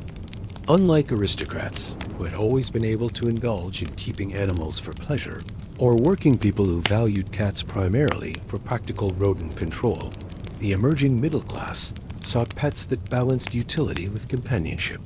Cats fit this need perfectly, requiring less space and resources than dogs, providing useful rodent control, and offering affection and entertainment without demanding constant attention. The domestic architecture of the period began accommodating cats in ways that reflected their improved status. Purpose-built cat doors allowed felines to move between indoors and outdoors without requiring human assistance. Windows designed to provide sunny spots where cats could rest became common features in well-appointed homes. The development of indoor toileting arrangements for cats, primitive predecessors to modern litter boxes, made it more practical to keep cats entirely indoors if desired. The veterinary profession, which was developing during this period primarily to serve agricultural and military needs, began paying attention to companion animals, including cats. The first veterinary schools, established in the mid-18th century in France and elsewhere, included some instruction in treating cats and other small animals. While veterinary medicine remained primarily focused on horses and livestock, the growing economic importance of pets created pressure for better medical care for cats. The breeding of cats for specific characteristics began during the 18th century, though in far less systematic ways than would characterize the Victorian era. Wealthy individuals who maintained cat populations sometimes selected breeding pairs based on preferred colors, patterns, or temperaments. These early breeding efforts were casual compared to later standards, but they represented the beginning of human-directed cat evolution that would eventually produce the diversity of modern breeds. The international trade in cats expanded during this period as improved ship technology made longer voyages safer and more reliable.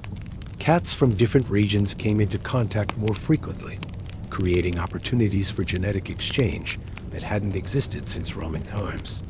Traders brought unusual cats from Asia, Africa, and the Americas to European markets, where they attracted attention from collectors and enthusiasts. These imports introduced new genetic material into European populations and sparked interest in the diversity of cat forms that existed in different parts of the world. The recovery of cat populations wasn't uniform across Europe. Regions that had experienced intense witch trial persecution showed slower recovery than areas where persecution had been milder. Rural communities, where traditional agricultural practices preserved old knowledge about cat value, recovered populations faster than urban areas where cats had been more completely eliminated. Maritime regions where ship cats had maintained strong populations throughout the persecution era provided source populations for repopulating inland areas. The folk traditions surrounding cats evolved during the 18th century from primarily fearful superstitions toward more benign and even positive beliefs. The idea of cats as lucky creatures, particularly in maritime contexts, gained ground. The association of cats with comfort, home, and domesticity replaced older associations with witchcraft and evil. Children as literature and folktales began featuring cats as clever helpers or amusing characters rather than as threats or demons. The scientific study of cat behavior made significant advances during the Enlightenment period. Observers documented hunting strategies, social behaviors, communication patterns, and other aspects of feline life with increasing accuracy and detail. These observations revealed that cats were far more sophisticated and interesting than previous generations had recognized. The published accounts of cat behavior reached educated audiences throughout Europe, gradually changing public perceptions. The relationship between cats and women underwent important shifts during this period. As witch trial prosecution ended, women could own cats without fear of persecution. The association between cats and female domesticity became positive rather than suspicious, with cats appearing in art and literature as symbols of refined feminine virtues. Women writers and artists began celebrating cats in ways that wouldn't have been safe during earlier centuries, reclaiming the human-feline bond from its association with witchcraft. The Romantic movement that emerged toward the end of the 18th century further benefited cats by celebrating emotion, nature, and individual experience over cold rationality. Romantic poets and artists found in cats perfect subjects for their aesthetic interests.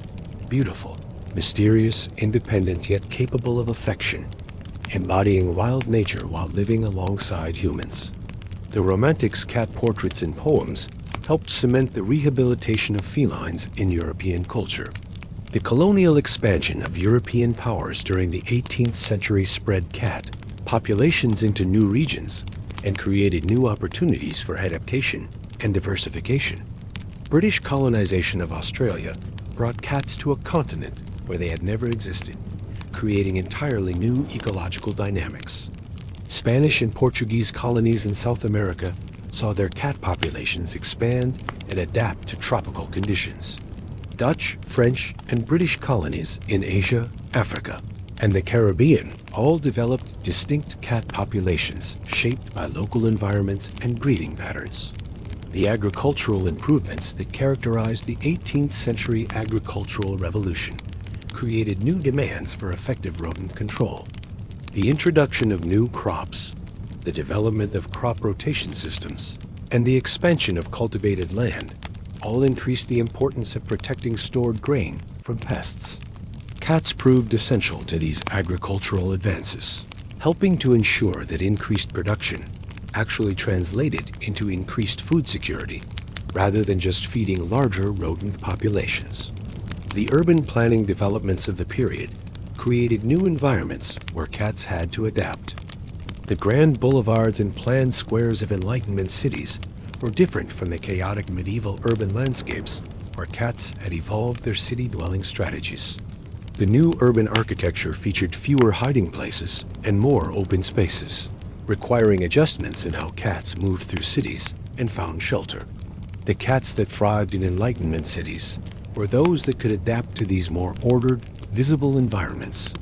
The early industrial development that began in the late 18th century created additional opportunities for cats. The textile mills that were appearing in England and elsewhere required protection from the moths and rodents that threatened valuable fibers and finished goods. The warehouses that stored colonial imports needed guards against rats that would consume or damage exotic spices, teas, and other commodities. The factories and workshops that were beginning to mechanize production still relied on cat guards for protecting materials and products. The transportation revolution that accompanied industrialization particularly benefited ship cats. The improvement in ship design and construction made longer voyages more routine. The expansion of global trade networks meant more vessels carrying more valuable cargoes that required protection. The development of canal networks inland created new categories of working cats who lived aboard barges and canal boats, protecting cargoes moving through the elaborate waterway systems being constructed.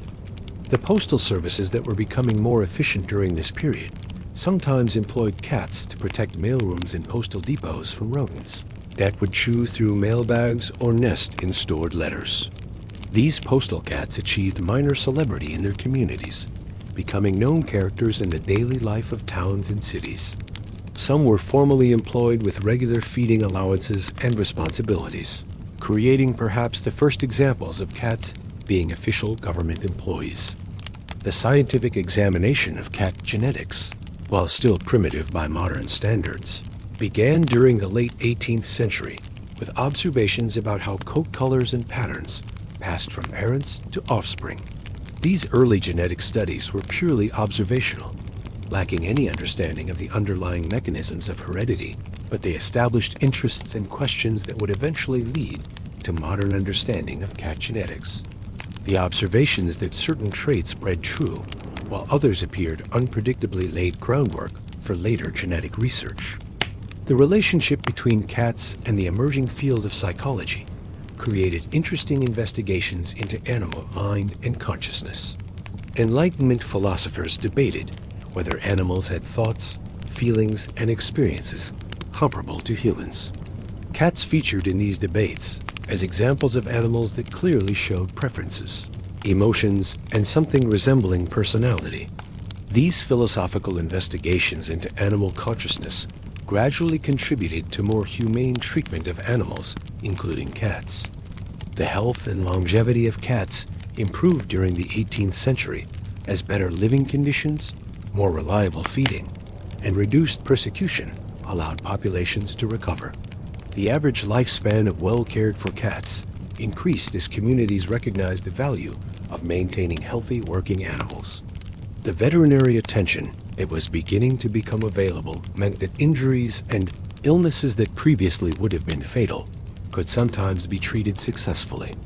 By the end of the 18th century, cats had largely recovered from the population decimation of the witch trial era. They were once again common throughout Europe in urban and rural settings, aboard ships and in warehouses, in middle-class homes and aristocratic estates. The worst of the persecution was past, and while prejudices and superstitions lingered, the dominant cultural attitude toward cats had shifted from hostility to acceptance and even appreciation. The stage was set for the Victorian era, when appreciation would transform into something approaching obsession. The cats that would become the foundation stock for modern breed development were already present in populations scattered across Europe, Asia, Africa, and the Americas. The genetic diversity that would fuel Victorian breeding experiments had been preserved and expanded through centuries of adaptation to local conditions. The cultural shift that would support intensive cat breeding and the development of cat fancy had begun. As the 19th century approached, bringing with it industrialization, urbanization, and social transformation on unprecedented scales, cats stood ready to adapt once more. They had survived persecution, adapted to countless environments, and maintained their essential partnership with humanity through millennia of change. The next chapter of their story would see them transform from working animals into show specimens, from mere mousers into beloved companions, from valued partners into objects of aesthetic obsession. But that transformation would build on the foundation of recovery and rehabilitation that the Enlightenment era had provided. Chapter 6. The Medieval Legacy in Modern Cat Life. Let your thoughts settle now into a more contemplative space as we consider how the medieval era has influence on cats echoes through to our present day. The 1,000 years between the fall of Rome and the Renaissance left marks on cat populations, cat genetics, and the human-cat relationship that persist in ways both obvious and subtle. Understanding this legacy helps us appreciate not just history, but the living animals who share our homes and cities today. The behavioral characteristics that modern domestic cats display retain traces of the adaptations their ancestors developed to survive medieval Europe. The wariness that many cats show toward strangers, the preference for hidden sleeping places, the nocturnal habits that make cats most active at dawn and dusk. All of these behaviors served survival purposes during centuries when cats faced persecution and had to avoid human attention to stay alive. The cats lounging in our homes today are descendants of animals that learned to be cautious, secretive, and independent because those traits kept them alive through dangerous times. The genetic bottlenecks created by medieval persecution episodes left lasting marks on cat populations. DNA analysis of modern cats reveals signature patterns consistent with population crashes, followed by recovery periods. These genetic patterns are particularly visible in European breeds that can trace their ancestry to specific regional populations that survived persecution. The reduced genetic diversity in some bloodlines, the prevalence of certain coat colors and patterns in specific regions, the distribution of various genetic traits across modern cat populations, all reflect events that occurred centuries ago. The coat color distributions we see in modern cat populations may have been influenced by medieval selection pressures. Black cats, which faced particularly intense persecution due to their association with witchcraft, remain less common in regions where witch trials were most intense. Tabby patterns, which provided better camouflage and made cats less visually distinctive, are particularly common in areas where cats needed to avoid detection to survive. These distribution patterns suggest that persecution created selection pressures strong enough to shift allele frequencies in ways that persist across dozens of generations. The relationship between cats and human females retains cultural echoes of medieval associations, though stripped of their dangerous implications. The image of the single woman with cats, the association of cats with feminine domestic space, the characterization of cat affection as somehow different from dog loyalty. All of these cultural patterns have roots in medieval beliefs about cats and women. While the negative connotations have faded, the basic associations remain surprisingly persistent in popular culture and social attitudes. The superstitions surrounding cats that persist in modern society are often direct descendants of medieval beliefs. The idea that black cats bring bad luck, the notion that cats have 9 lives, the belief that cats can predict weather or sense supernatural presences, all of these come from the folklore that developed during the medieval period. Even people who do unconsciously believe such superstitions often know them and may unconsciously respond to cats in ways shaped by these old cultural patterns. The working relationship between cats and specific professions retains medieval precedents. The ship's cat remains a recognized tradition in maritime culture, with some navies and merchant fleets maintaining official feline crew members. Bookstores and libraries often keep cats, continuing the medieval tradition of using felines to protect written materials from rodent damage. Warehouses, grain elevators, and storage facilities still sometimes employ working cats, maintaining practical relationships that date back to the earliest agricultural settlements. The legal status of cats in modern societies reflects the evolution of medieval concepts about animal ownership and responsibility. The laws governing pet ownership, the distinction between owned cats and feral populations, the debates about indoor versus outdoor cat management, all have roots in medieval attempts to define cats' place in human communities. The ambiguous legal position of cats, neither fully wild nor fully domesticated, echoes medieval recognition that cats occupied a liminal space between human civilization and wild nature. The veterinary medicine that serves modern cats developed from foundations laid during the medieval period. The first systematic attempts to understand and treat cat ailments appeared in medieval veterinary texts. The recognition that cats required different medical approaches than livestock or humans began with medieval practitioners. Modern feline veterinary medicine is far more sophisticated, but it builds on insights and observations that originated in medieval efforts to keep valuable working cats healthy. The breed diversity that characterizes modern cat fancy includes genetic contributions from medieval populations that developed distinct characteristics through centuries of adaptation to local conditions. Norwegian forest cats retain traits from Viking-age populations adapted to Scandinavian conditions. Turkish Angoras descend from medieval Ottoman cats. British Shorthairs incorporate genetics from medieval English working cats. Many modern breeds represent mixes of medieval regional types brought together through modern breeding programs. The ecological relationships between cats and wildlife that concern modern conservationists have medieval precedents. The introduction of cats to islands and regions where they hadn't previously existed often occurred during medieval trade and exploration.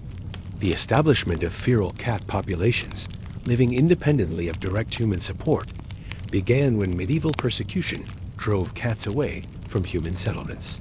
The complex ecological interactions we observe today between cats and native wildlife have been developing since medieval times. The cultural representation of cats in literature, art, and media draws heavily on medieval imagery and symbolism.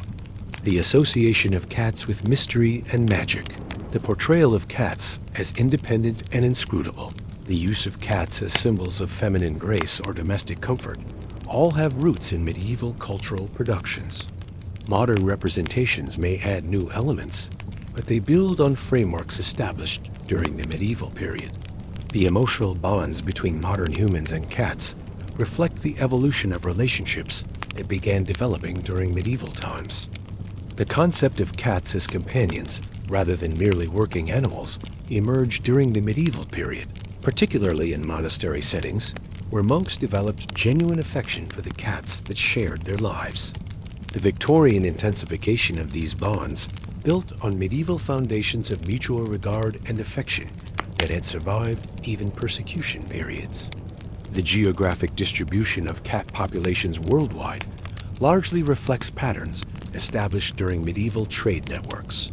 The routes along which cats spread to different regions, the timing of their arrival in various areas, the genetic relationships between populations in different parts of the world, all can be traced back to medieval human migrations and trade connections. The globalization of cats began in earnest during medieval expansion and exploration. The behavioral flexibility that makes cats such successful urban animals was honed during medieval city life. The ability to navigate complex built environments, to coexist with high densities of both humans and other cats, to find food and shelter in human-dominated landscapes. All of these skills were developed by medieval urban cat populations. Modern city cats are using strategies and behaviors that proved successful for their medieval ancestors in the first European cities.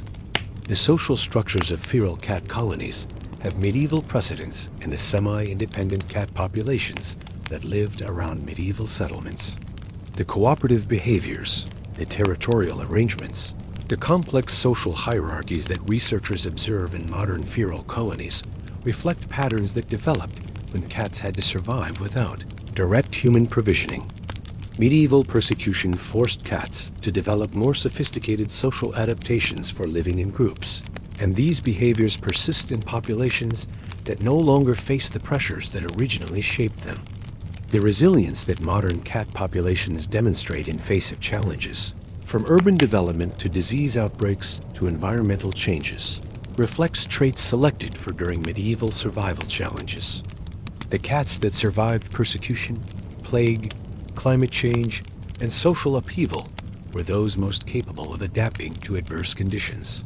Their descendants retain this adaptability, making cats one of the most successful mammal species in terms of global distribution and population size. The incomplete domestication that characterizes cats compared to animals like dogs or livestock reflects the unique history of cat-human partnership. Unlike animals that were captured and controlled by humans, cats maintained semi-independence throughout their association with people. Even during periods of intensive medieval persecution, cats retained the ability to survive without human support, and this capability remains in modern populations. The ease with which pet cats revert to feral living demonstrates how completely they've maintained wild capabilities. The medicinal and therapeutic roles that cats play in modern society have medieval precedents in beliefs about cat healing properties. While medieval ideas about cat-based medicines were largely superstitious, the recognition that cats could provide psychological comfort and stress relief was accurate. Modern research confirming the therapeutic value of cat companionship, the calming effect of purring, and the mental health benefits of pet ownership validates medieval intuitions about cat healing properties. The economic importance of cats while different in specifics from medieval times, remain substantial. The modern pet industry, built around cat care, generates billions in economic activity. The ecological services that cats provide through rodent control, while sometimes controversial, still have economic value in many contexts. The research value of cats for studying genetics, behavior, and disease has scientific and medical importance.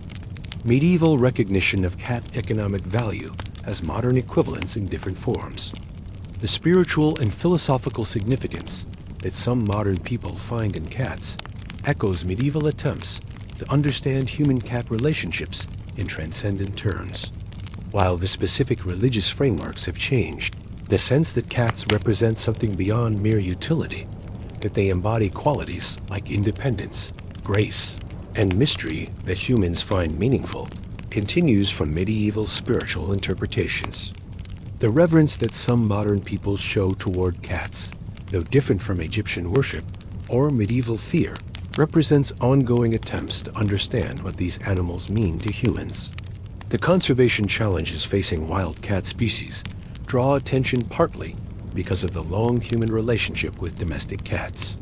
Medieval Europeans who persecuted domestic cats were generally unaware of their relationship to wild feline species. Modern understanding of cats as part of a family of related predators creates different perspectives on cat conservation. The medieval legacy includes both the spread of domestic cats to new habitats and the beginnings of human impact on wild cat populations through habitat modification and competition. The future of cats will be shaped by their medieval past in ways we're still discovering. As climate change creates new environmental pressures, cats will draw on adaptations developed during medieval climate fluctuations. As urbanization continues, cats will employ strategies refined in medieval cities. As human populations grow and spread, cats will maintain partnerships that began in ancient agricultural settlements and evolved through medieval changes. The resilience that carried cats through medieval challenges positions them to face whatever comes next. As you drift towards sleep, consider the remarkable journey that brought cats from wild hunters in Mesopotamian grain stores, through Egyptian temples, Roman cities, Viking longships, medieval monasteries, and witch trial persecution, to arrive in our modern world as beloved companions and internet celebrities. The medieval chapter of this story, dark as it sometimes was, represents a crucial test of the cat-human partnership. Both species survived and emerged stronger, more adaptable, and more deeply connected.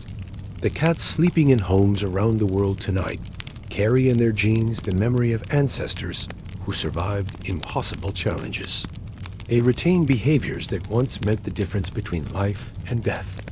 They embody adaptations refined through thousands of years of partnership with humans. They are living links to a past that shaped them and to a future they'll help create. The medieval era was just one chapter in their remarkable story, but it was a chapter that tested them as perhaps none other had. That they survived with grace, dignity, and their essential feline nature intact testifies to the strength of the ancient bond between humans and cats. As sleep takes you, let yourself appreciate the medieval legacy sleeping beside you, or prowling your neighborhood, or starring in videos across the internet. These are survivors, adapters, partners in one of history's most remarkable interspecies relationships. They are medieval cats and ancient cats and modern cats all at once, carrying past into present and future. They are, simply and profoundly, cats, and their medieval story is part of what makes them the extraordinary creatures they are today. Rest now, knowing that the partnership between humans and cats has endured through challenges we can barely imagine. The medieval darkness couldn't break it. The centuries of persecution couldn't end it. The bond forged in ancient grain stores proved stronger than fear, stronger than superstition, stronger than all the forces that worked to tear it apart. That bond remains in every cat who curls up with trust beside a human, in every human who opens home and heart to a feline companion. The medieval story is past, but its legacy lives on in the purring, independent, mysterious, beloved cats who share our world. Sleep well and let the long history of cats and humans carry you into dreams where grain stores become monasteries, become witch. Trial fires become warm hearths where cats and people rest together, partners still after all these centuries friends. Despite everything, survivors of a shared journey that continues into an unknowable but shared future.